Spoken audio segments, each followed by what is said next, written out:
Hoy tenemos un live súper interesante que es el manejo. Seguimos con el manejo del gran prematuro. No sé si ustedes entraron anteriormente a esta primera parte del live que hablamos mucho de lo que era gran prematuro y cómo eran sus manejos iniciales en sala de parto. Hoy tenemos tres temas muy esenciales del manejo de prematuro que nos vamos a enfocar a estos tres puntos porque estadísticamente son las patologías que más comúnmente nos llegan a los servicios de neonatología. Y es allí donde nosotros tenemos que estar preparados para recibir estos recién nacidos. Recibir un bebé prematuro sabemos que es una tarea difícil. No solo por el hecho de que sea prematuro, porque el primer diagnóstico que vas a conseguir es recién nacido pretérmino. Es que las patologías muchas veces se instalan también dependiendo de la edad gestacional, o hay más probabilidad dependiendo de la edad gestacional. Por ejemplo, para dar un ejemplo y salirnos de esto de los prematuros. Si yo voy a atender un recién nacido que es postérmino, además de que es hijo de madre diabético, por ponerlo así, esto es un recién nacido que yo pudiera pensar que me puede venir, y si viene con una dificultad respiratoria, puedo inferir que puede ser por una taquipnea transitoria de recién nacido, por decirlo de alguna forma, ¿ok? O también pudiera darse, y más que todo a los postérminos, un síndrome de aspiración meconial. Por eso es una de las cosas de importancia o de relevancia saber sacar la edad gestacional, porque de allí nosotros vamos a intuir de cómo vamos a manejar este recién nacido.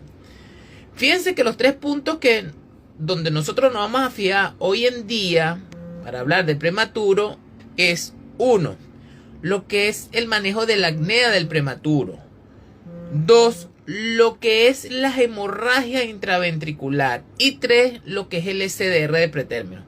Son tres temas o tres puntos muy extensos. Sin embargo, voy a tratar de analizar los tres en conjunto para dar la mayor información posible que se pueda dar de estos recién nacidos. ¿Qué son las apneas? Las apneas es una pausa respiratoria por más de 20 segundos. Esas son las apneas, por más de 20 segundos. Pero ustedes me dicen, bueno, pero este recién nacido tuvo una pausa respiratoria de 5 segundos. Entonces no es una apnea. Sí puede ser una apnea también, pero si estos 5 segundos se acompañan, o vamos a ponerle 10, no le pongamos 5. Vamos a ponerle 10 segundos, pero es menos que 20. Si estos 10 segundos se acompañan de bradicardia, de saturación y cianosis, esto también entra como una apnea. Entra también como una apnea. Ahora bien, como estamos hablando del prematuro, debemos saber diferenciar entre las apneas y las respiraciones periódicas, que a veces suelen confundir. Porque ¿qué pasa? Las respiraciones periódicas son pausas también respiratorias. Sin embargo, en estos recién nacidos no hay desaturación, no hay bradicardia. Y se debe muchas veces a la inmadurez del sistema nervioso, y por lo general estos recién nacidos salen con estimulación kinésica. Listo. O sea, no va a necesitar el manejo, el cuidado que pudiera necesitar un recién nacido con apnea. Por lo tanto, el manejo es diferente. Entonces, sepamos diferenciar, y sobre todo el personal de enfermería. ¿Y por qué digo el personal de enfermería? Porque son los que están 24 horas al día con el recién nacido. A veces los médicos pasan por otro servicio, ven otro recién nacido. Nosotros nos mantenemos allí y somos los que a veces damos los diagnósticos. Entonces, si usted da un mal diagnóstico, por ejemplo, usted le informa al médico que está pasando continuamente y le dice, mira, este bebé está haciendo apnea. Si el médico considera ese diagnóstico que tú estás haciendo, pero lo estás haciendo erróneo porque no tiene los criterios, pero igualito lo toma como apnea, el médico va a actuar. ¿Cómo va a actuar? Colocándole tratamiento, colocándole algunos equipos necesarios con esto. Y recuerden que todo lo que nosotros le hagamos a este bebé puede producirle un daño. O sea, colocar un medicamento es un riesgo para el recién nacido. Colocar un sistema de oxigenoterapia es un riesgo para el recién nacido. Y si el diagnóstico está mal realizado, es mayor el riesgo para el recién nacido. Entonces nosotros debemos saber, por lo menos, diagnosticar una apnea. Decimos, tuvo una parada respiratoria, además tuvo bradicardia, tuvo desaturación, está cianótico, eso es una apnea. Ahora, ¿cómo clasificamos las apneas? Y esto es importante detallarlo porque dependiendo de la clasificación va a ser nuestra conducta a tomar o la conducta a tomar de los médicos conjuntamente con el personal de enfermería, que son los que actúan como un binomio en pro a la mejora del recién nacido. Ahora, las apneas son centrales, obstructiva o mixta. Esas son las 3 tipos de apnea que existen: centrales, obstructiva o mixta. Centrales. Deja de mandar el sistema nervioso central información al aparato respiratorio para que respire, o sea, para que funcione. Entonces el bebé empieza a hacer apnea. Por lo general, esto se debe a alguna alteración a nivel sistema nervioso central, por eso que se llama sistema nervioso central. ¿Y cuáles pueden ser esas alteraciones? Todo lo que afecte el sistema nervioso central: hemorragia intraventricular, algunas lesiones del sistema nervioso central,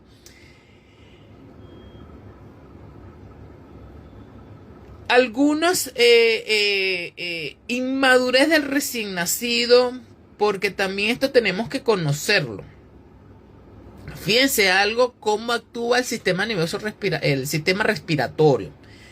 Nosotros tenemos a nivel del sistema nervioso central, tenemos centros respiratorios. Esos centros respiratorios se dividen en centrales y periféricos. Así se dividen los centros respiratorios. ¿Qué pasa? Que el centro respiratorio central está a nivel del bulbo raquídeo.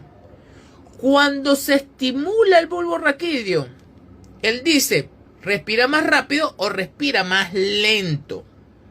Respira más rápido o respira más lento. ¿Cómo se estimula? Y le estoy explicando esto para que vean cómo se produce la apnea en el recién nacido. Fíjense ustedes que normalmente cuando aumenta el CO2 en sangre, se estimula el bulbo raquídeo y este le manda información al aparato respiratorio para que respire más rápido, aumente la frecuencia respiratoria. ¿Para qué? Para que bote el CO2. Por supuesto que si hay CO2 acumulado en sangre, también va a haber acumulación de hidrogeniones. Hidrogeniones. ¿Y qué quiere decir esto? Que entre más hidrogeniones hay, porque el hidrogenión es un ácido, entre más hidrogeniones hay, va a haber mayor acidez. Eso es lo normal, que se estimula el bulbo raquídeo. Lamentablemente en el prematuro no sucede eso. Esa estimulación que se da normalmente no se produce en el recién nacido pretérmino. ¿Y qué pasa? Se acumula el CO2 y se acumulan los hidrogeniones. Y esto lo vamos a ver en los gases arteriales como una hipercapnia y una hipoxemia, que es lo que vemos muchas veces en estos bebés que están haciendo apneas recurrentes. Ahora bien, eso es por lo general las apneas centrales. Ahora, las apneas obstructivas, hay movimiento muchas veces, pero hay una obstrucción de la vía aérea. ¿Cuáles pueden ser? Mal posicionamiento del cuello del bebé cuando no tiene una buena flexión, y estoy diciendo una buena flexión y no una hiperextensión, porque el cartílago es tan inmaduro que si usted quiere estirarle mucho el cuello diciendo, no, yo le voy a estirar bastante el cuello para que le entre más aire, resulta que si usted le estira mucho el cuello, más bien se va a colapsar y se va a obstruir también. Entonces, hay que extender ligeramente el cuello para que le entre aire. Cuidado con estos sistemas de los nichos o los nidos de contención que a veces le pone un mal posicionamiento sin ver que el cuello esté bien posicionado. Otra causa muy sencilla, pero si nos descuidamos el bebé va a hacer una apnea obstructiva. ¿Cuál es esa causa? Obstrucción de las fosas nasales. Por ejemplo, cuando un bebé tiene CPAP, estos bebés debemos estar constantemente permeabilizando las fosas nasales. ¿Por qué? Porque los recién nacidos son respiradores nasales netamente. Los recién nacidos no saben respirar por la boca. Respiran es por la nariz. Respiran es por la nariz. Entonces, si hay una obstrucción nasal, que se obstruye muy fácil porque el orificio es muy pequeño, el bebé basta tratar de hacer así, no entra aire y se produce la apnea obstructiva. Y la mixta es una combinación entre central y obstructiva, que se habla de que por lo general es la más común, la mixta. Ahora bien, ¿cómo la vamos a tratar? Es el tema importante. ¿Cómo tratar la apnea? Bueno, va a depender de la clasificación. Si es central, ¿a qué se debe? Bebé tiene una hemorragia intraventricular, proceso séptico, tiene una lesión cerebral, el CO2 o la acidosis también. Hay que evaluar eso, primeramente. Segundo, obstructiva. Fosas nasales, aspiración. Ya, está mejorando el recién nacido. Si el bebé no mejora con la estimulación kinésica, ya hay que pasar a otro nivel. Pero, ¿qué es lo que hacemos nosotros? Primeramente, cuando observamos un bebé que está haciendo apnea? ¿Qué es lo primero que hacemos nosotros? Vamos a ver, lo voy leyendo porque necesito interacción para saber que ustedes están activos el día de hoy y podamos hacer este live muy dinámico. Si hacemos este live muy dinámico, vamos a extendernos y vamos a decir todo lo que tengamos que decir acá. Entonces, ¿qué es lo primero que hacemos cuando vemos un recién nacido? Está en la incubadora y está haciendo apnea. ¿Ok? Cuando vemos un recién nacido que está en la incubadora y está haciendo apnea, ¿qué es lo primero que hacemos? Lo tocamos, ¿verdad? Para ver si reacciona. ¿Cierto? Ustedes los tocan para ver si reacciona el recién nacido. Por aquí me están diciendo, Nati, que lo estimulamos. O sea, táctil. Ahora bien. Muy bien. La gente de Instagram está más atenta que la gente de TikTok también. Vamos a darle ahí también a la gente de TikTok tacta y corazones al Instagram también, para que más personas se conecten, porque así trabaja el algoritmo. Si ve que está muy interactivo, le envía mensaje a otras personas para que se conecten también. Eso es interesante. Fíjense ustedes, nosotros observamos al bebé, lo estimulamos, pero resulta que se mantiene en apnea. ¿Qué es lo segundo que hacemos ahora? El recién nacido se mantiene en apnea. ¿Qué es lo segundo que hacemos? Además de posicionarlo, estirarle el cuello, todo eso, ¿qué es lo segundo que hacemos? Se le da oxigenación, me dicen por aquí, se le da oxigenación. ¿Por qué se le da oxigenación al recién nacido que está haciendo apnea? Por la desaturación, ¿cierto? Ustedes le dan un porcentaje pequeño de oxigenación a estos bebés, porque se supone que si es una apnea está desaturado, está cianótico. Entonces, este es un gran error que cometemos con los recién nacidos que están haciendo apnea, y sobre todo los prematuros que están haciendo apnea. Colocarle oxígeno. Cuidado con eso. El oxígeno es un medicamento y es dañino. Entonces le explico por qué no colocarle oxígeno a la primera. ¿Por qué no colocarle oxígeno a la primera? En la clasificación que ya habíamos mencionado, ninguna clasificación que yo les mencioné es por falta de oxígeno.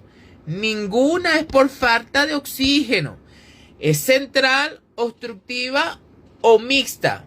Nosotros, eliminando la causa, vamos a mejorar la oxigenación. El bebé no está haciendo apnea porque está bajando el oxígeno, no. Está bajando el oxígeno porque está haciendo apnea. No sé si me explico. El bebé dejó de respirar y por supuesto no le entra flujo de aire. Ahora bien, usted viene y le pone oxígeno y el bebé sigue haciendo apnea. ¿Cómo le va a entrar ese aire al bebé? No le va a entrar. Así usted le ponga 100% de oxígeno. Si el bebé no tiene una estimulación aparte, el bebé no va a inspirar el oxígeno que usted le esté dando. Entonces, cuando usted sale corriendo a colocar oxígeno, eso es una mala práctica. No lo debe hacer. Ahora bien, ¿qué sí debe hacer? Y le voy a explicar más adelante también por qué no el oxígeno. ¿Qué sí debe hacer? Estimulación respiratoria. ¿Cómo podemos estimular respiratoriamente al recién nacido?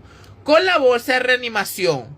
¿Cuánto le vamos a poner de FiO2 a esta bolsa de reanimación? Vamos a ver, ayúdenme aquí. ¿Cuánto le vamos a poner? Yo estoy hablando de ventilación con bolsa de reanimación. ¿Cuánto de FiO2 le vamos a colocar? Por aquí se me están adelantando. No se me adelanten lo que le estoy diciendo. Vamos poco a poco como le estoy preguntando. Porque ya se están yendo para el CIPA. Ya me están como que más adelante. Y no quiero que se me adelanten, pero tampoco que se me atrasen. Ajá, ahora les pregunto. ¿Cuánto de FiO2 le coloco a la presión? Porque ya yo le estoy diciendo que tenemos que hacerlo. Estimulamos al recién nacido. No sale de la apnea, está desaturándose. Bradicárdico. Yo vengo con la bolsa de reanimación. Y bueno, por aquí me dicen 21, me dicen 30, 21, 30. Sí, la respuesta correcta que nosotros vamos a iniciar con este bebé es 21%. O sea, aire ambiente. Oxígeno, medicamento. Oxígeno puede hacer daño al recién nacido. Cuidado, oxígeno es igual a veces o muchas veces a daño. A veces cuando se necesita oxígeno, bueno, se necesita oxígeno, hay que darle. Pero muchas de las veces que nosotros le damos oxígeno, no lo necesitaba. Entonces nosotros empezamos a estimular al recién nacido, estimular. Lo estimulamos para ver si el recién nacido sale con 21%. Si nosotros vemos que está mejorando la saturación y vemos que está mejorando la bradicardia, nosotros lo estamos haciendo bien. Usted no le da oxígeno porque estamos viendo que está mejorando. Ahora bien, usted le está dando ventilación y resulta que de 85 pasó a 82, a 80. Ahí usted piensa, aumente el oxígeno. Ahora sí, aumente el oxígeno. Nosotros tenemos que guardar la calma dentro de la terapia intensiva, porque no es solo de que, ay, lo vamos a salvar, a mí no se me muere en el turno. No sé si lo han escuchado alguna vez. A mí no se me muere en el turno y hacen un desastre con la atención del recién nacido. Y este bebé que no se va a morir, que nosotros decimos que no se va a morir, va a quedar con muchas secuelas a mediano y largo plazo. Entonces nosotros tenemos que pensar no solo en el momento, sino en el futuro. Ahora, si el bebé no mejora la bradicardia, empezamos a subir. 21 a 30. Vamos a ver, seguimos evaluando. Ahí empezó a subir. Déjalo allí, 30%. Déjalo allí, vamos a ver. Vamos a ver. Ahí arrancó. Estamos bien. Vamos a pasar esa información ahora. Porque muchas veces la primera persona que ve esta apnea y a veces muchas veces la que actúa es enfermería. Por eso la importancia del diagnóstico. Bueno, este bebé me salió, pero tengo que informar que está haciendo apnea. ¿Y cuánto me costó sacar esta apnea? Y vengo y le digo al médico, mire, está haciendo apnea este recién nacido. ¿Qué hace el médico? Actuar, porque debe actuar. Definitivamente debe actuar. Bueno, vamos a colocarle CPAP, que eso es una de las indicaciones, o cafeína. Antes de colocarle esto y antes de pasar a este tipo de tratamiento con metilxantinas, cuando le decía el oxígeno, quiero hacer un punto y aparte con referencia al oxígeno y la apnea en el recién nacido. Cuando usted coloca oxígeno, Y ese oxígeno directo, porque a veces agarramos la manguerita y le colocamos el oxígeno así en la carita para ver si hace algo. Eso es un completo desperdicio y también es ignorancia también. Es ignorancia, porque como le dije, si el bebé no respira, si no hace, no va a absorber el oxígeno. O sea, lo que estás haciendo así. ¿Y qué hace a cambio, qué hace el oxígeno también cuando tú lo colocas así en la carita del bebé? Bueno, ese oxígeno por lo general es frío y seco. Y ese oxígeno va a estimular el nervio facial. Va a estimular el nervio vago. ¿Y qué produce eso? Produce más bradicardia y produce más apnea. El oxígeno frío y seco. Entonces, nosotros en vez de mejorar el bebé, estamos empeorando el bebé. Muchas veces con nuestras actuaciones empeoramos el bebé. Entonces, si usted le coloca el oxígeno en la cara, que muchas veces también lo hacen en salas de parto. Yo me imagino que en sus hospitales no lo hacen, que le colocan oxígeno así en la carita porque lo ven cianótico, pero lo quieren ver rosado y entonces por eso le colocan el oxígeno. Bueno, el oxígeno va a estimular el nervio facial, le va a dar bradicardia y le va a dar apnea. Y, ay, está haciendo apnea, ahora hay que darle ventilación. Ay, todavía está haciendo apnea porque le está dando más aire frío. Ah, no, hay que intubarlo. No lo dejaron que el bebé se adaptara, le empezaron a estimular. Entonces, cuidado con eso de estar estimulando al bebé con el oxígeno porque lo pueden descompensar totalmente.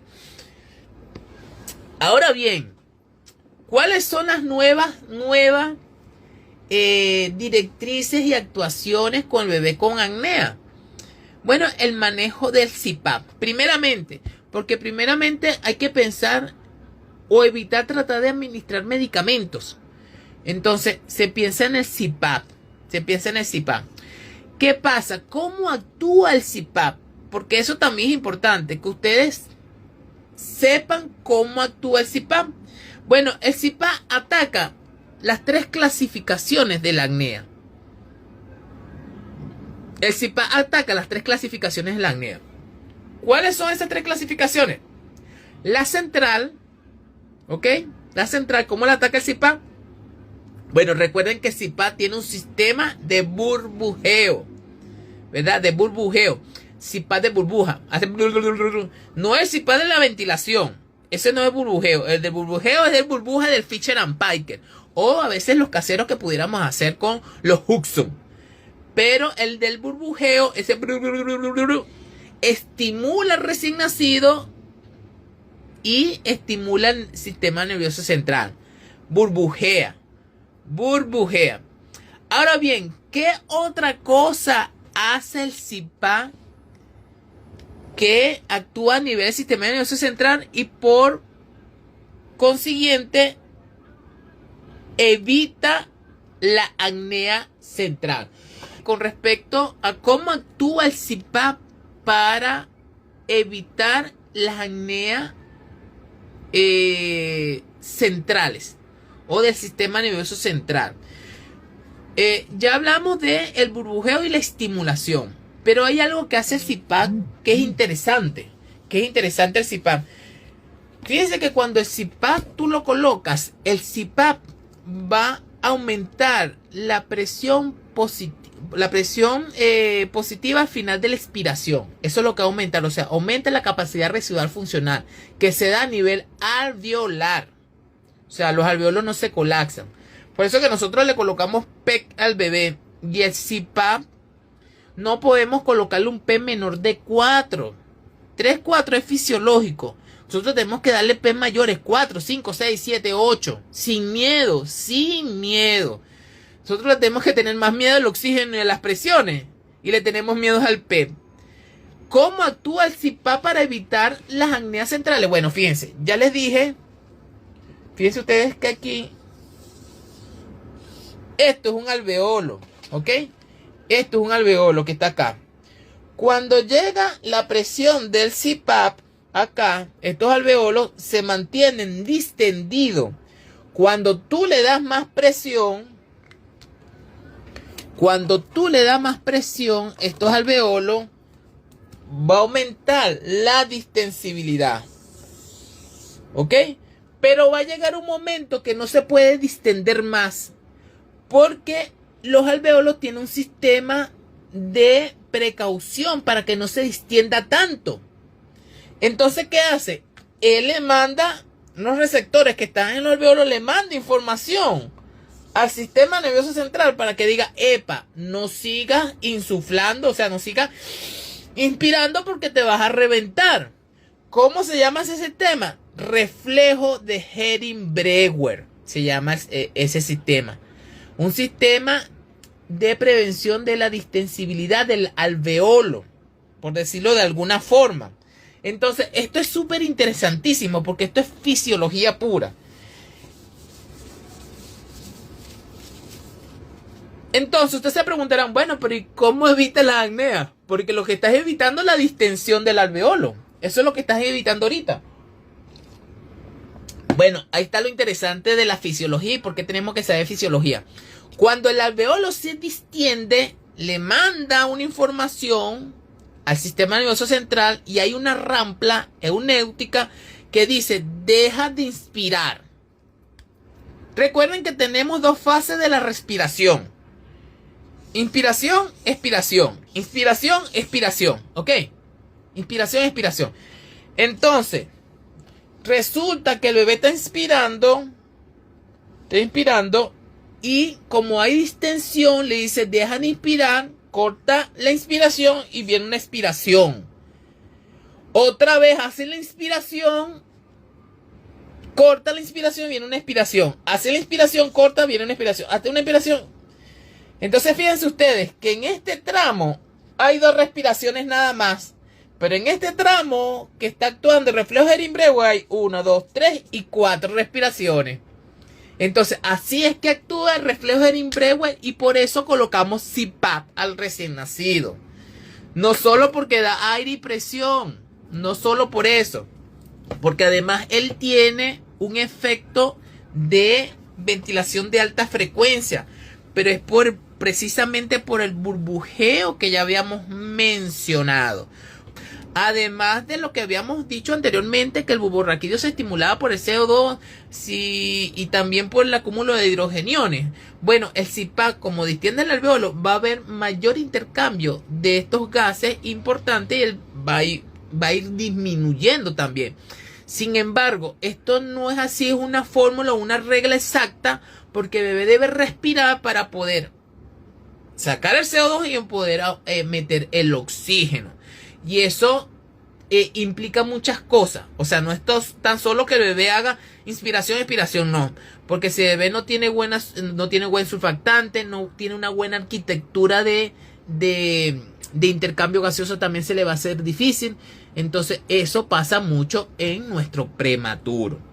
Ahora, ustedes se preguntarán, porque en la primera parte que les dije que el CPAP actúa en las tres clasificaciones, ustedes se preguntarán, bueno, pero ¿cómo actúa en lo oclusivo?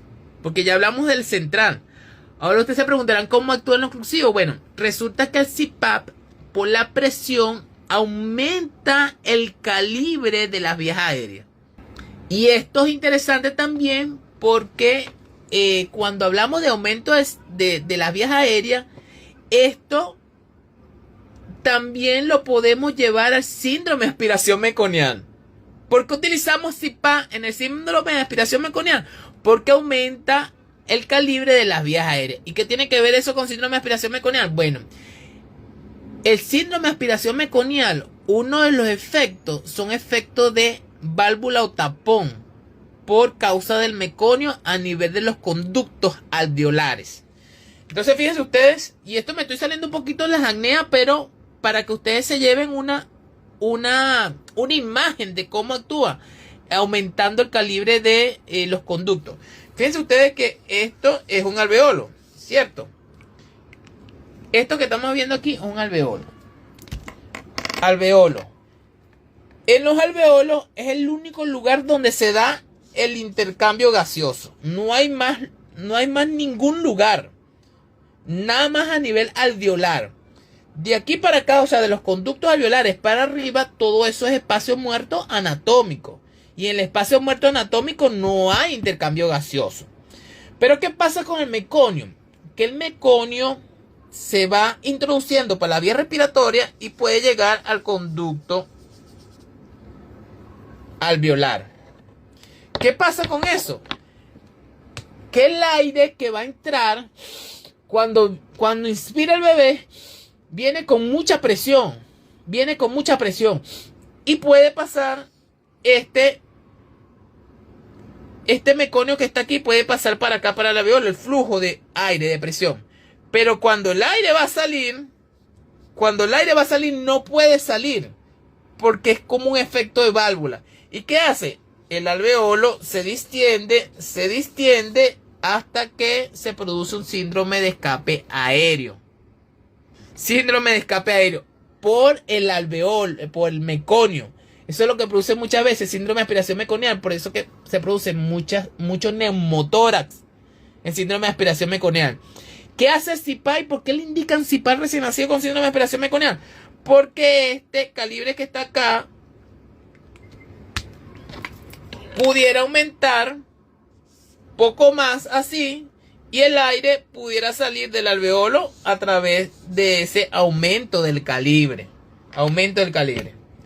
Eso es fisiología y por supuesto anatomía simple.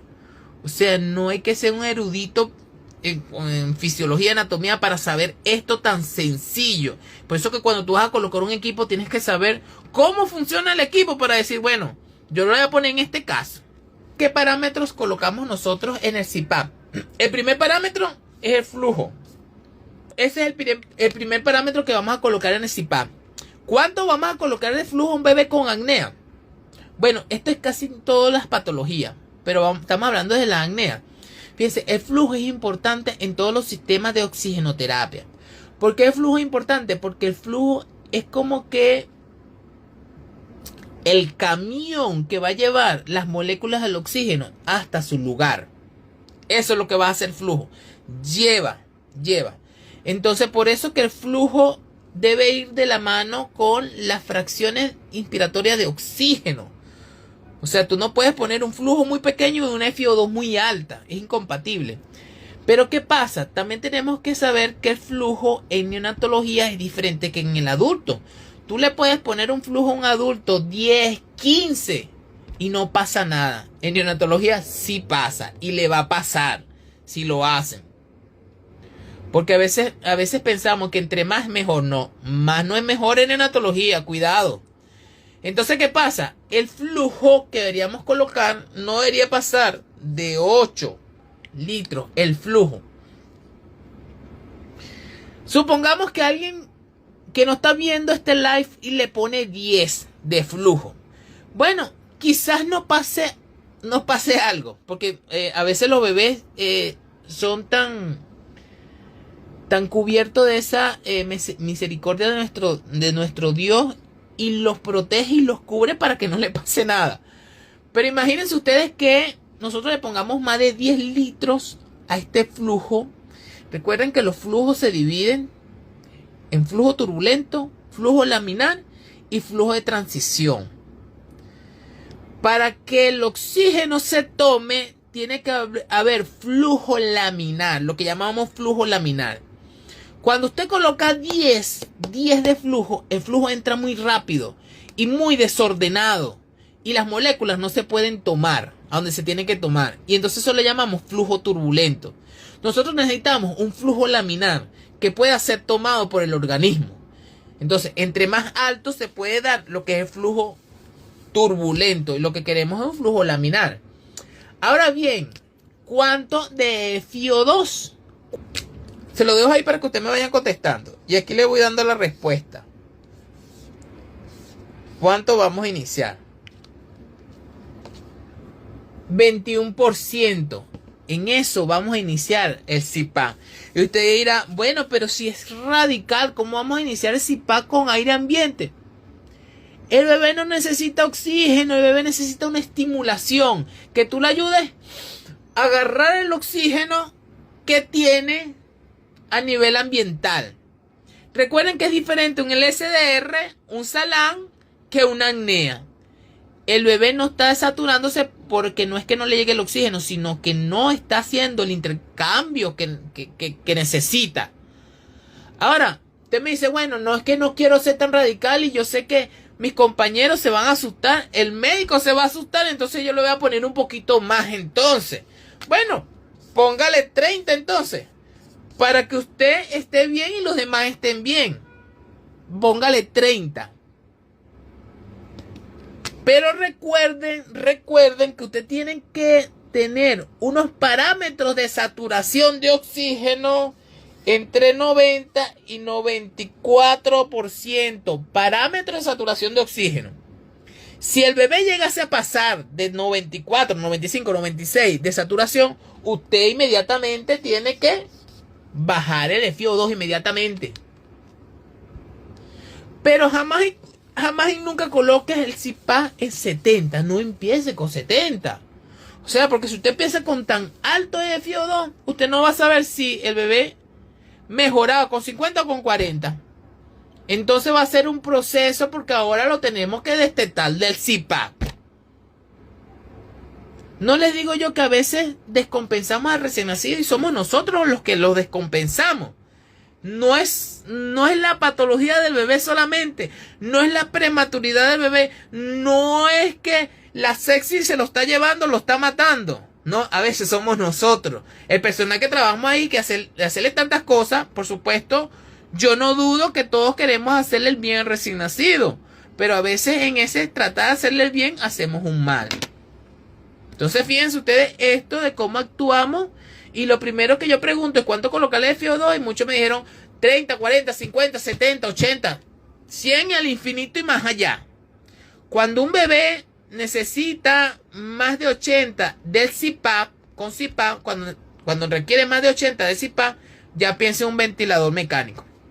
Ya ese bebé está dando todo lo que puede dar, está sufriendo, y a usted tiene que colocarlo en ventilación mecánica, porque lo que está haciendo es sufrir a este recién nacido cuando tiene ese CPAP más de 80, 85, 90. Es innecesario hacer eso, es necesario forzar al bebé. ¿Ok? Entonces, ya hablamos del sistema de CPAP, cómo vamos a empezar, el FiO2, la temperatura.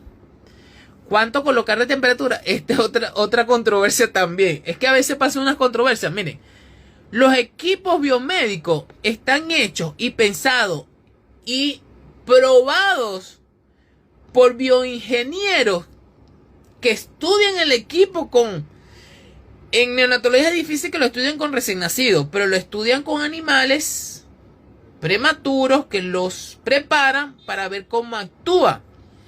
Ahora bien, este equipo de Fisher & Paykel, por decirlo, los humidificadores, porque estamos hablando de temperatura. Estos humidificadores fueron entregados y nos dijeron que si usted lo va a poner en ventilación no invasiva, tiene que ponerlo en 32 grados centígrados.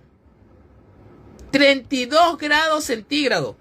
Usted no lo va a poner, usted le da un botoncito y él dice no invasiva o invasiva. ¿Qué hace el personal?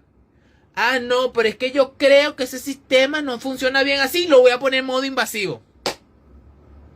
Como les digo de un principio, el bebé no es que se esté descompensando, nosotros lo descompensamos.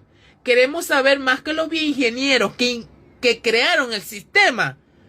Nosotros pensamos que creemos que sabemos más. Entonces resulta que complicamos todo. Y aquí también entra la fisiología también. ¿Por qué una cosa se tiene que hacer como se tiene que hacer? Miren.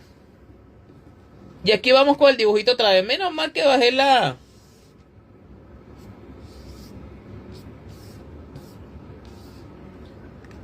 pizarra.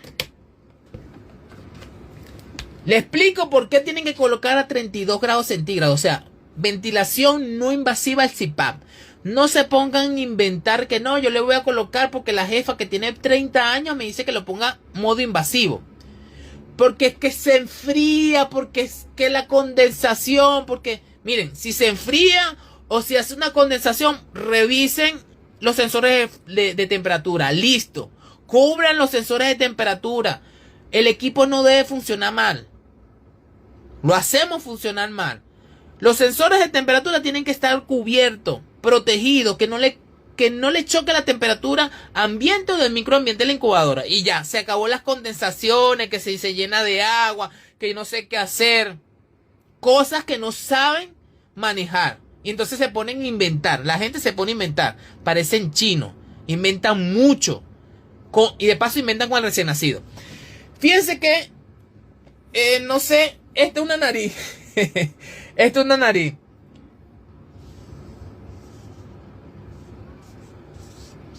Cuando entra el oxígeno a 32 grados por aquí, cuando entra el oxígeno a 32 grados por acá, ok, aquí en los cornetes nasales aumenta la temperatura. Este flujo va a aumentar la temperatura de 32, 33, 34, va bajando el sistema respiratorio, 35, 36.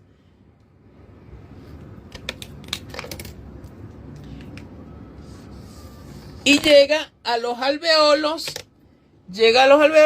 en 37 grados centígrados. Así tiene que llegar el aire inspirado en los alveolos, a 37 grados centígrados. ¿Por qué tiene que llegar a 37 grados centígrados? Porque esa es la temperatura ideal para que la presión de vapor de agua haga el intercambio gaseoso que tiene que hacer.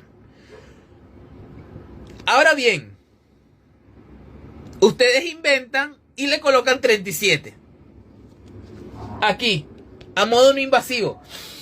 El bebé inspira, calienta más ese 37, 38, 39 y llega como a 40. Ese 40, si saben, el medio de lo que es la irradiación del calor se va a irradiar a todo el cuerpo. Y ese 40 se va a irradiar y el bebé le va a subir la temperatura. ¿Y qué vamos a estar viendo? Una hipertermia iatrogénica. ¿Y a qué le achacamos a esa hipertermia? A una infección. Ahora el bebé está infectado, tiene una infección, una sepsis. Resulta que es el mal manejo del CIPAP, por Dios.